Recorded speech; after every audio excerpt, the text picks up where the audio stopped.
what is exactly a workplace and what is exactly a hybrid workplace?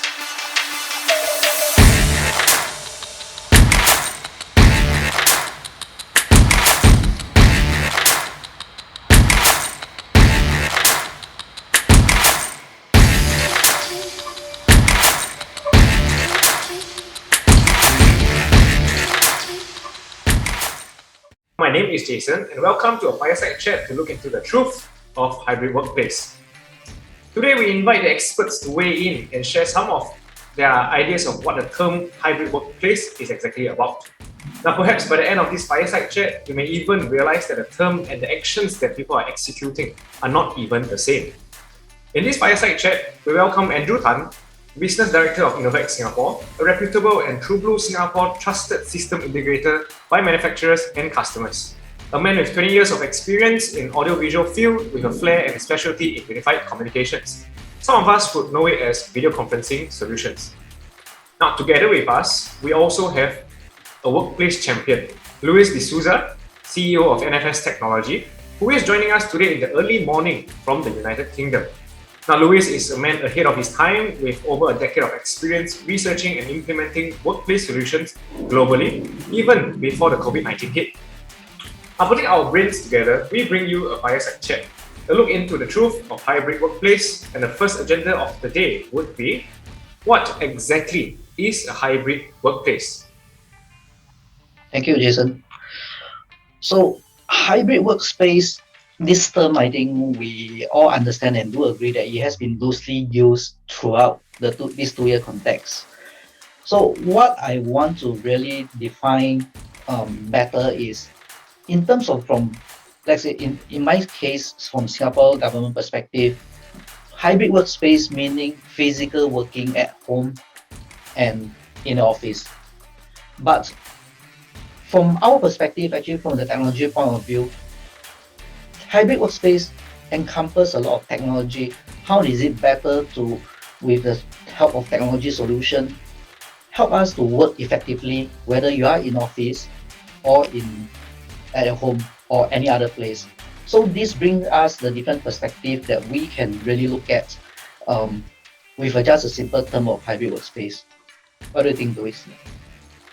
Yeah, I think you're quite right. The concept of a hybrid workplace, I think, is something that is evolving.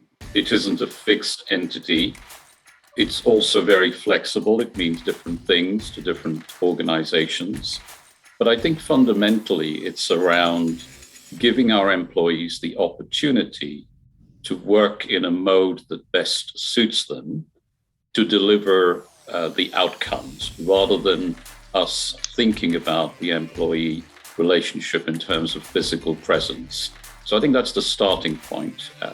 And if we extend that from physical presence and flexibility, we have to now think about how the office works and equally how the home works for those employees who are going to spend some of their time at home and some of their time in the office. And I think because people are not at a fixed space necessarily every day, there are a number of things that the employer needs to do to make that happen. And this is where you've got the concept of a hybrid workplace strategy, which really talks to how do we make it possible for our staff to be productive and for their wellness, whether they're working from home or whether they're working in the office. And as you correctly said, Andrew, technology has enabled us to do this well in some ways for the last 2 years. And now we're just, taking it to the next level in terms of creating the right environments. We had to panic react when the pandemic hit us, and we coped, I think, relatively well. But now we're trying to put a structure and define a new way of working for employees, for companies. This is going to drive many changes. We have heard a lot on some of the keywords that we actually pointed out are opportunities. We are talking about technology, we are talking about collaboration, we are talking about people, work from home, work from office. And rightfully so, Andrew actually brought it into a very good context of the new normal, right? So when it comes to new normal, there's a lot of uncertainty. There's a lot of things that maybe people are not sure of what is going to happen, what is going to assist them, or even bring the bad side out of their company.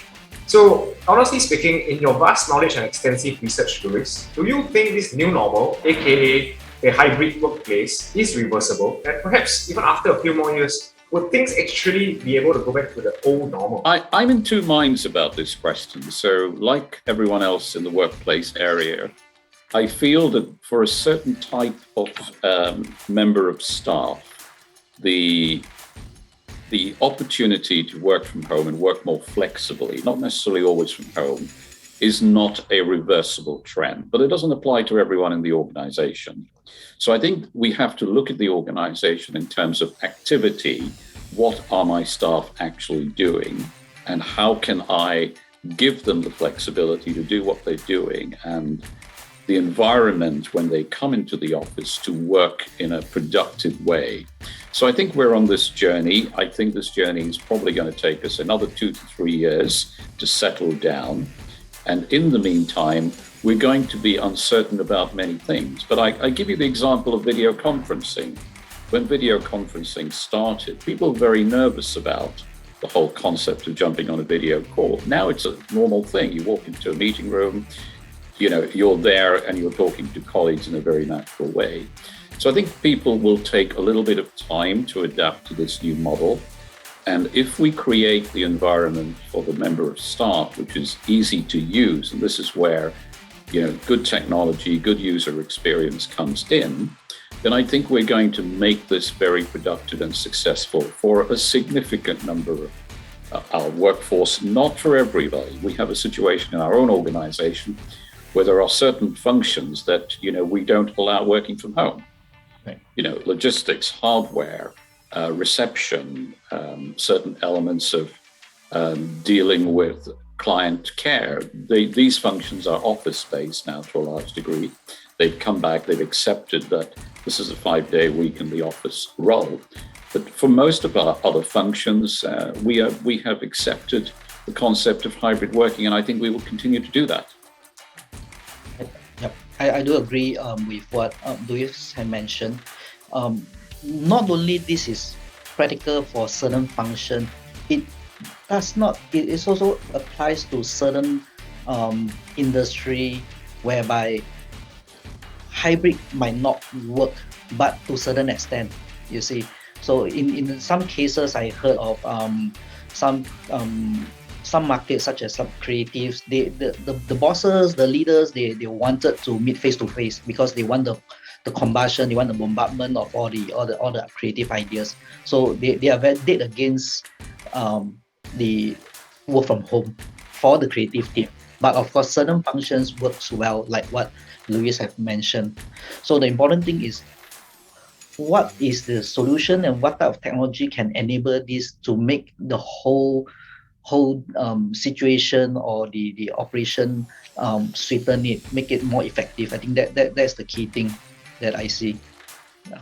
And Andrew, just to complement what you've said, even if you look at creative roles in an organization, you can break that down into the thinking time that someone needs to put the proposition together.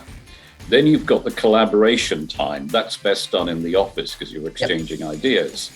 Then you've potentially got the documentation time. I've now created the solution or a new user experience. I now need to write it down so that someone else in development can pick it up. So I think even within the creative functions, we see in our own organization that hybrid is part of a broader mix. It's not something that, is mandated. And we will very often ask the question, can we be more effective by all being around a table together? Mm-hmm. And we in many cases say yes. Like this afternoon, I've got a meeting on user interface, and that meeting I've said you have to be in the office. But I don't need the creative team to be in the office all week. Exactly. So within that team, I'm creating flexibility, and I've got one member who can't be in the office today for family reasons. So he's going to be joining in remotely. So I can still have that creative session, but I have his input coming in remotely. And I think that's the change between today and maybe pre-pandemic, that the acceptance of the leadership team about flexibility is much greater. And I think, to say one more thing, that is now being demanded by our staff. Because if as a leader, I'm not willing to accept that people can work well in a hybrid model, I'm going to start a major attrition program within my own organization when people say, I really don't get this. There's no logic here. And I'm not going to just come to the office for the sake of coming to the office, add fuel cost and everything else. And people, I think, are playing a much more logical game right now, and leaders have to respond in the right way. Yep, I think you're perfectly spot on. As in the pre-pandemic, a lot of ideas and beliefs that hybrid or work from home doesn't work, decrease in productivity, and it does prove that the new normal does bring out certain benefits, as in employee satisfaction, in terms of they really need to be not in office for certain reason. I think we'll still be able to adapt to that. So that also brings us to when this new normal, new work from home or pandemic hits us, a lot of us are forced to stay at home. So this also brings up to the other possibility, whereby the employers right now, or even start to look at, do we really need that much of spaces, real estate? So this actually comes into also a talking point that affects whether this is reversible or not. Yeah. And I think, Andrew, to your point, if you look at what we've done in terms of space, we have reduced our office space in the last 2 years by 40%. We had an opportunity to make a building move. We made a building move, and we are running as efficiently with 40% less space. And we're not unique. I think a lot of organizations are making this transition. Lease durations are a bit of a constraint, but I think they're going to happen. And the second thing that's going to happen is people are looking at a more distributed model of work. If I'm a large organization with different locations around the country, maybe I need to have a smaller HQ, but have some local satellite offices or flexible workspace that my teams can use. And they can now connect remotely. So provided they can get together and collaborate within their environment, that's a perfectly acceptable model. Exactly. So in all business owner, I think the bottom line is still very important. So with this so-called saving in the real estate, actually amounts to a lot of saving, which really lets a lot of employer, business owners start to think the previous myth of people are not productive when they are working from home. They start to do a weighing of these differences, and with the technology, with the likes of new technology to enable all these hybrid sessions or hybrid workings positioning, it really helps to switch very efficiently, and actually very fast that we embed these changes across these past 2 years. I didn't even get a chance to write down some of the good points, but I feel there are things that we should be looking at. Is basically what we always say, change is the constant. Leaders have to accept that there's going to be change. There's going to be differences in how we used to work and how we are going to work. And I think another point is that I think there were some great perceptions coming in from the both of you. We are talking about flexibility, we're talking about constant change, we're talking about leaders have to accept that there's going to be change. There's going to be a difference from how we used to work and how we are going to work in the future. And sometimes it brings us back to the question of productivity, where you guys have really brought it up some way. As you guys know, there was some hammering sound on my end previously, so that might be a con for hybrid workspace, where I work from home and this kind of thing is really out of my control. So having that said, we want to also know what are some of the pros and what are some of the cons of having a hybrid workplace. Perhaps one of you will want to start off with one of the pros, since I've already given you one of the cons.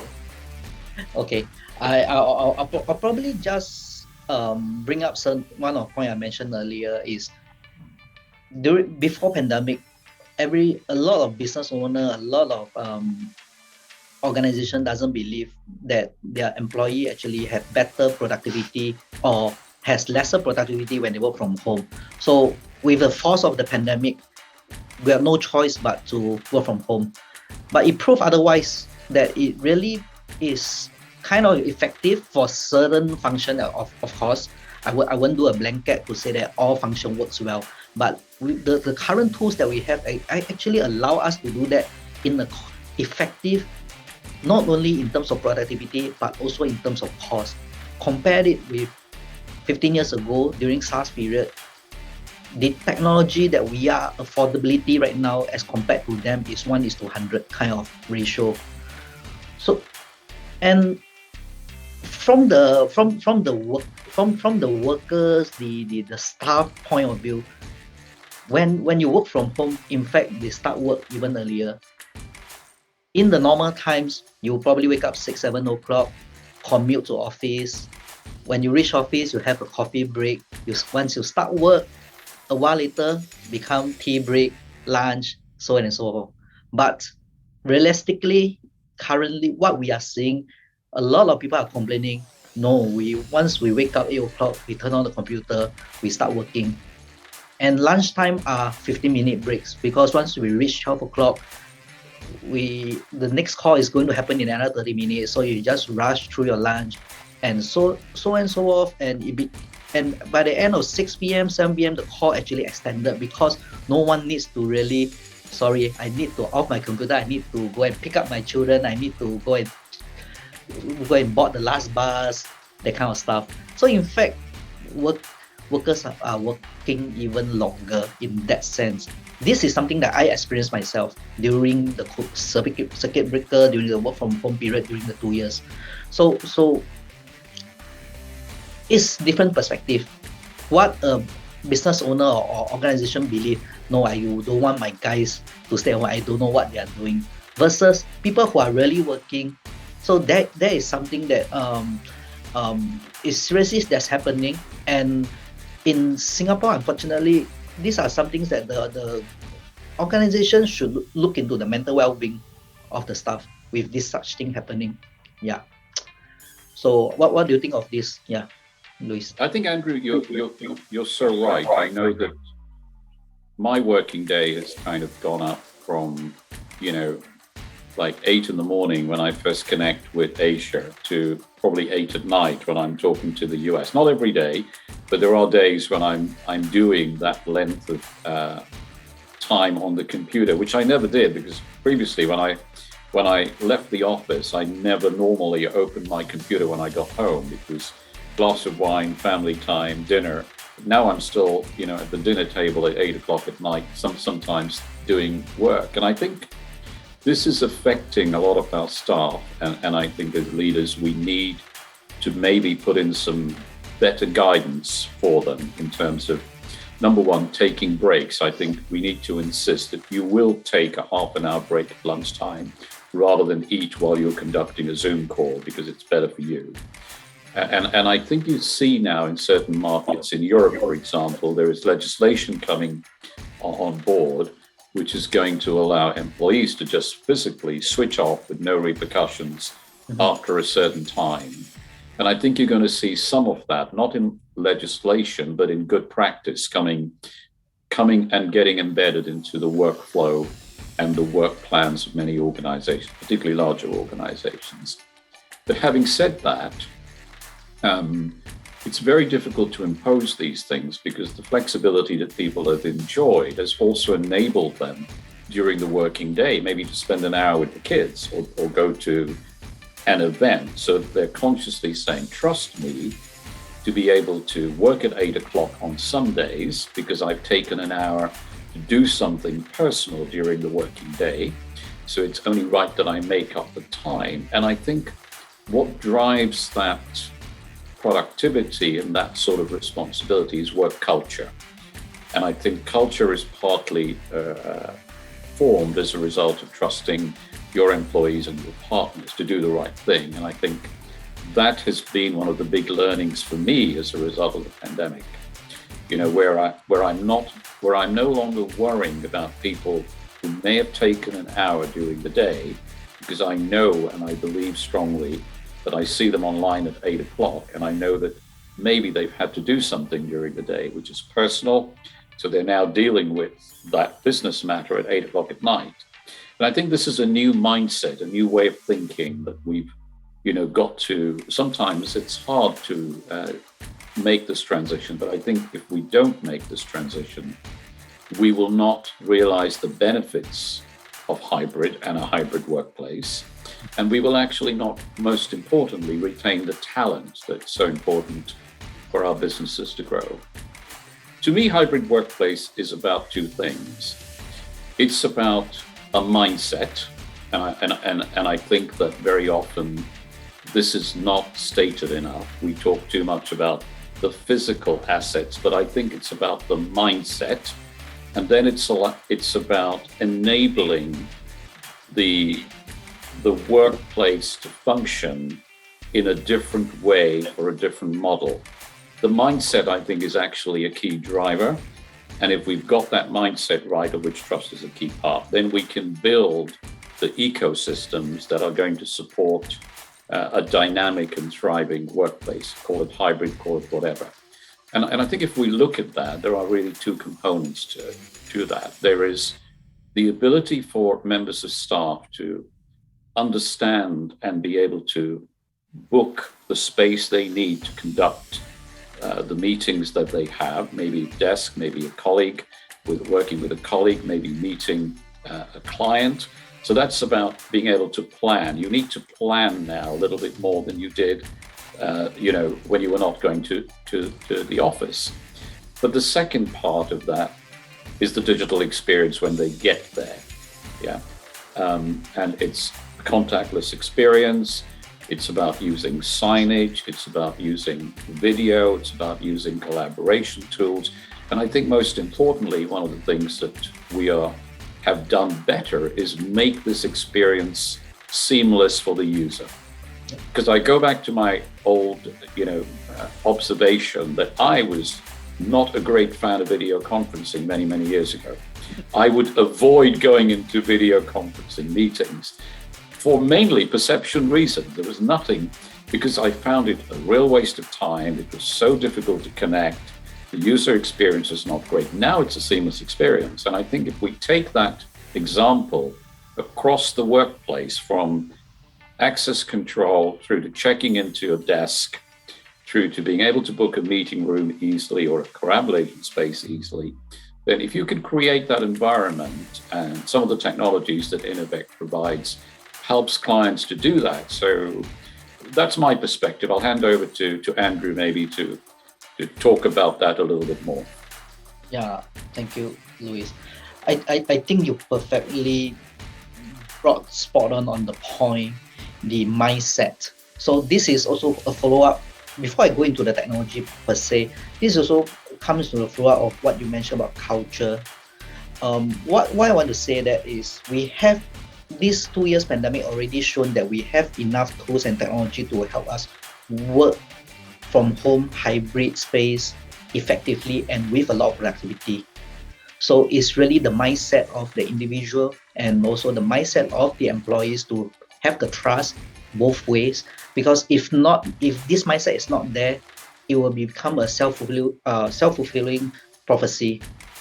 The guy is not working, yes, the person eventually will not be working. So that kind of thing will happen. So this past 2 years have seen a lot of technology improvement from the likes of Microsoft, from the likes of Zoom. We came out all this software, hardware to make sure collaboration is intact, seamless, like what you mentioned, simple to use. Not like last time you have to figure out what is the IP address, what you need to press, what you need to do, how to do the connection. I think this is really a hassle and a nightmare for a lot of non-tech users. Right now, the technology have really enabled us into a lot more than video conferencing. The technology or solution we're talking about not only encompass to link up virtually, it also encompasses the whole workspace, digital workspace kind of planning, like rightfully what you mentioned. We are able to reduce real estate from business owner point of view by 40%, like what you mentioned. Put in solution whereby all these works desk has been converted to more meeting rooms, so that it become a mixture of staff, some working from home, some coming who needs to come to office to do the face-to-face, to have that creativeness for that to happen. There are enough solutions to do the booking, and importantly, the hardware, software, technology cost has driven down, while technology really improved vastly. That helped us to enable a lot of people to be able to connect virtually. Remember my point of in 2003 SARS happened. Back then, video conference is on the saw, but only certain corporate enterprise are able to purchase the Polycom video conference, Hamburg video conferencing back then, and it cost 30 to 100k Singapore dollars per system. This year, these 2 years when pandemic happens, easily an organization with that amount of money, what they did was they bought 1,000 webcams, 1,000 headsets to enable the employees to work from home. So that is the differences between the cost and the cost outlay and the type of effectiveness software this can bring. So of course, this is really more to the vastly improvement of all the technology that helps to make this happen. And Andrew, to the point that you were just making, I think the cost is a really important point because it enables it to be distributed more widely so that everyone now has got access. But I think that for me, the most significant change that I've seen, and this is where we are having to actually put a lot of innovation into our own technology, is the user experience. We have to ask ourselves the question, how many clicks does it take? Do I actually need to put some sort of overlay layer to give people the ability to join a meeting or collaborate or book something in a really straightforward way? And so things like mobile apps, things like employee portals, which we're now starting to develop, because we realize the question is not just, can I book a desk? But if you're working collaboratively, you need to know where your colleagues are. Exactly. So the next generation of our software will enable people to be easily connected digitally to their colleagues, to be able to see where they are, whether they're working from home. If they're in the office, where are they based? How can I get a space near them? That's going to become, I think, a more important element of the return to the office plan. Yeah, and one feature I like a lot more is booking of the room. With the integration with the Microsoft, you can straight away generate a meeting. So it reduces the steps that you mentioned just now. It makes it so much more easier with just a single software. Yeah. Well, times have changed, ladies and gentlemen. We have heard from our two experts, namely Andrew from Enovec and of course Louis from NFS Technology. Now, Enovec is a system integrator of Singapore. NFS is a global company, starting off in the UK, and they have been doing a lot of research, a lot of extensive implementation of workplace, solutions. So putting both of us together, putting both of them together, you can expect something that is out of the world, something that is really effective and efficient to boost your productivity in your workplace. Now, for today, we have everything that we want to talk about, and I think we should give both Andrew and Louis a round of applause. They have done a lot of research. They have spoken a lot based on facts and figures, and even to bring out the feelings, the unknown feelings of employees where you guys have been worried about implementing such a solution. Now, my name is Jason, and I'm happy to have been hosting you guys over this fireside chat. Thank you, Andrew. Thank you, Louis, for coming over. And of course, not to forget the man in the shadow, Brian. Brian is a technical expert. When there's any issues on hybrid workplace, he'll be there. He's one of the most reliable guy that we can look for in the technological space of hybrid workplace.